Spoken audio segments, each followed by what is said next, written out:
концепт на присуство на полицијата. Исти службеници секој ден во истите реони за поголема доверба и безбедност. Од следната есен граѓаните ќе ги гледаат истите полицајци на истите улици во нивните населби, изјави министерот за внатрешни работи Панче Тошковски. Преку новиот закон за полиција, очекувам веќе од следната есен да имаме зголемена видливост на полицијата на терен. Истите службеници ќе бидат присутни во истите реони со цел континуитет и доверба, додаде Тошковски. Целосна реконструкција на калдрмата, поставување на нова подземна кабелска мрежа и замена на оштетените водоводни цевки на неколку улици, предвидува проектот тежок 29 милиони денари за реставрација и конзервација на калдрмата во старата Скопска чаршија. Проектот го најави министерот за животна средина и просторно планирање и кандидат за градоначалник на општина Чаир Изет Меджити. Старата чаршија е темелот врз кој е изградена граѓанската култура на Скопје.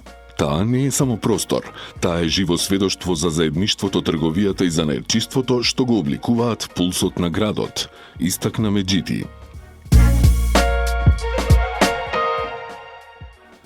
Градоначалничката на град Скопје Данела Арсовска продолжи со обвинувањата на ловот на дивоградби во општина Чаир, упатувајќи нови обвинувања за градоначалникот Висар Ганију. Арсовска вели дека е обврзана да пријави кога се оштетува буџетот на градот.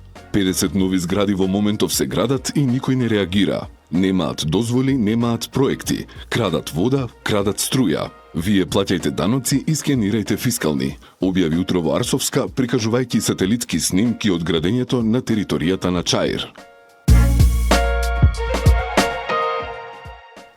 Во основното училиште Димитар Миладинов во тек е реконструкција на физкултурната сала. Од општина Центар велат дека со тоа продолжува заложбата за создавање квалитетни услови за воспитно-образовниот процес и за унапредување на спортската инфраструктура во училиштата. Реконструкцијата предвидува санација на подот, реконструкција на зидовите и внатрешната кровна површина, замена на дотрените прозорци и бележење на спортскиот терен, изјави градоначалникот на општина Центар Горан Герасимовски, кој ќе бара од центарци нов мандат на предстојните локални избори. Никола Божиновски е избран за нов председател на Советот на општина Бутел. Тој доаѓа на местото на досегашниот председател Игор Николов, која презеде функцијата амбасадор во Франција. Во соопштението од општината се наведува дека Никола Божиновски е специјализант во Универзитетска клиника за пулмологија и алергологија, како и дека живее во Бутел 2 и добро ја познавал душата на општината. Божиновски работел и како матичен лекар во Бутел.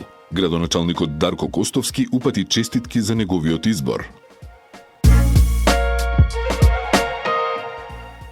Во организација на Сдруженијето на љубители на ромската фолклорна уметност Романо Ило, вечерва во Домот на култура Кочо Рацин Скопје ќе се одржи втората меѓународна музичко-поетска вечер Ромската роза никогаш нема да умре во Холокаустот. На настанот ќе учествуваат 35 поети и писатели од повеќе земји, по објавениот конкурс во спомен на ромите и синти, жртви на нацистичкиот Холокауст во време на Втората светска војна. По четврти пат, Пинг-понг Федерацијата на Македонија ќе биде организатор на светскиот надпревар од серијата World Table Tennis. Првичните пријави најавуваат многу возбудливи надпревари и дополнително подигнување на нивото на настанот на светско ниво. Во машка конкуренција веќе е пријавен четвртиот најдобар на светската ранг листа Ли Сјунг Со од Кореја, додека кај жените своето присуство го потврди Хео Јерим, исто така од Кореја, втора на светското рангирање. Настанот ќе се одржи од 5 до 7 септември.